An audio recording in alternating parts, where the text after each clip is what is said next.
എനിക്ക് തോന്നുന്നു നമ്മുടെ സമീപകാല തിരഞ്ഞെടുപ്പ് ചരിത്രത്തിൽ ഇതുപോലെ വൈറലായൊരു ഒരു തിരഞ്ഞെടുപ്പ് ഗാനം ഉണ്ടായിട്ടുണ്ടാകില്ല. സമൂഹ മാധ്യമങ്ങളിൽ, കവലകളിൽ ഒക്കെ നിറഞ്ഞ് കേട്ടുന്നൊരു പാട്ടാണ്. എന്തായാലും തിരഞ്ഞെടുപ്പിൻ്റെ ഫലം കൂടി വന്നപ്പോൾ ആ പാട്ടിനെ കുറച്ചും കൂടി ഒരു ഒരു എന്താ പറയുക പ്രാധാന്യം ലഭിച്ചു എന്നതാണ്. പോറ്റിയെ എന്ന് തുടങ്ങുന്ന ഗാനം എനിക്ക് തോന്നുന്നു എല്ലാവരും കേട്ടിട്ടുണ്ടാവില്ല, ഞാൻ പ്രത്യേകിച്ച് പറയേണ്ട ആവശ്യമില്ല. അപ്പോൾ ആ പാട്ട് പാടിയ മുഹമ്മദ് ദാനിഷ് തന്നെ എങ്ങനെയാണ് ഈ പാട്ടുണ്ടാക്കിയതെന്നൊക്കെ നമ്മളോട് പറയും.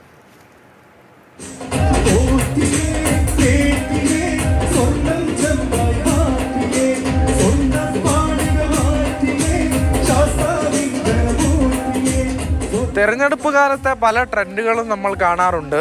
ഇത് പക്ഷേ പ്രചാരണ കാലത്ത് ഹിറ്റായ ഒരു ഗാനമാണ്. പക്ഷെ അതിൻ്റെ ട്രെൻഡ് ഇപ്പോഴും സമൂഹ മാധ്യമങ്ങളിൽ ട്രെൻഡിങ് തന്നെ രാഷ്ട്രീയ നേതാക്കൾ ഉൾപ്പെടെ ഏറ്റെടുത്തുകൊണ്ട് വരികയാണ്. അതിന് പിന്നിലെ കഥയാണ് നമ്മൾ പറയാൻ പോകുന്നത്.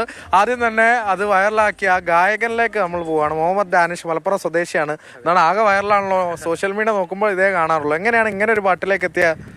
ഞാൻ സ്റ്റുഡിയോയിൽ സൗണ്ട് എഞ്ചിനീയറായിട്ട് വർക്ക് ചെയ്യുന്ന ആളാണ്. അപ്പോൾ ഇങ്ങനെ തെരഞ്ഞെടുപ്പിൻ്റെ ഭാഗമായിട്ട് വർക്കുകളൊക്കെ വരുമ്പോൾ ഒക്കെ ചെയ്യാറുണ്ട്.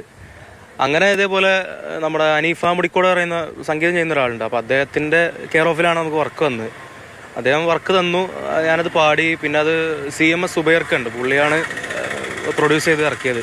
ഈ പ്രചാരണത്തിൻ്റെ അവസാന ഘട്ടത്തിൽ ഒരു എല്ലാ സ്ഥലത്തും ആ പാട്ട് വൈറലായി. ഞാൻ ഇത് എഴുതിയ ആളെ ഞാനിതുവരെ നേരിട്ട് കണ്ടിട്ടില്ല. അദ്ദേഹം പ്രവാസിയാണ്, GP ചാലപ്പുറം അതാണ് അദ്ദേഹത്തിൻ്റെ പേര്. സമൂഹ മാധ്യമങ്ങളിലൊക്കെ ഒരുപാട് മെസ്സേജൊക്കെ വന്നോ കണ്ടിട്ട്?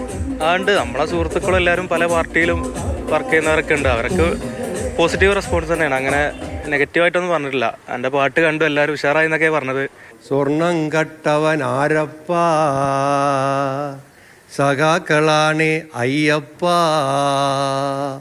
ലോഹം മാറ്റിയതാരപ്പ, സഖാക്കളാണ് അയ്യപ്പ, പോറ്റിയെ കേറ്റിയെ സ്വർണം ചെമ്പായി മാറ്റിയേ. C വിഷ്ണുനാഥൊക്കെ ഏറ്റെടുത്ത് കഴിഞ്ഞു. അത് അദ്ദേഹം ആലപിക്കുന്നൊക്കെ ഉണ്ട്. അതൊക്കെ കണ്ടപ്പോൾ എന്ത് തോന്നി? കണ്ടു, അദ്ദേഹം അത് പാടുന്നത് കണ്ടു, സന്തോഷം. അദ്ദേഹം പാടുന്നത് ആരാന്ന് അറിയില്ല എന്ന് പറഞ്ഞു. ഞാനാണെന്ന് ഇങ്ങനെ അറിയിക്കാൻ പറ്റിയതിൽ. അപ്പോൾ എന്തായാലും ഇത്രയൊക്കെ പറഞ്ഞ സ്ഥിതിക്ക് ലാസ്റ്റ് ആ പാട്ടും കൂടെ കേൾക്കാതെ ഞങ്ങൾ പോകുന്നത് എങ്ങനെയാ? അതൊരു 4 വരി പാടിക്കോളി.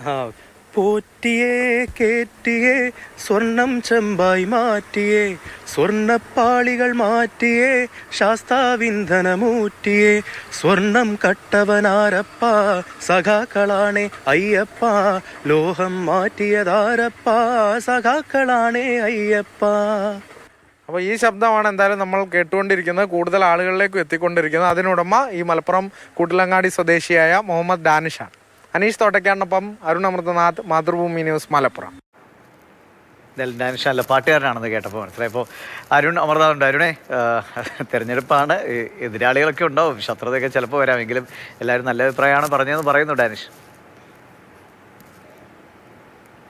ദിവിഷ്, നമ്മൾ ഈ തെരഞ്ഞെടുപ്പ് കാലത്ത് പല ട്രെൻഡും കണ്ടവരാണ്. മെസ്സി വന്ന് വോട്ട് ചോദിച്ച പഞ്ചായത്ത് വരെ ഇവിടെ മലപ്പുറത്തുണ്ട് AI-യിലൂടെ.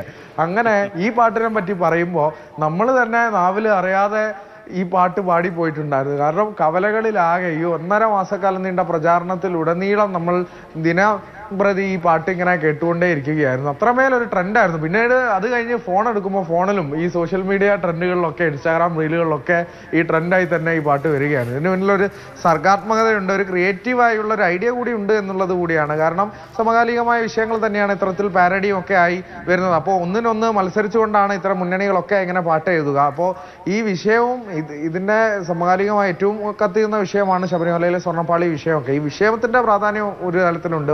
ഒപ്പം തന്നെ ശബരിമല സീസൺ കൂടിയാണ്, മണ്ഡലകാലമാണ്. മണ്ഡലകാലത്ത് ഏറ്റവും കൂടുതൽ നമ്മൾ കേൾക്കുന്ന ഭക്തിഗാനത്തിന് പകരം ഒരുപക്ഷെ അതിനേക്കാൾ കേട്ടത് ഈ പാരഡി ആയിരിക്കും. ഈ തെരഞ്ഞെടുപ്പ് ഗാനം കൂടി. ശരി അരുണേ.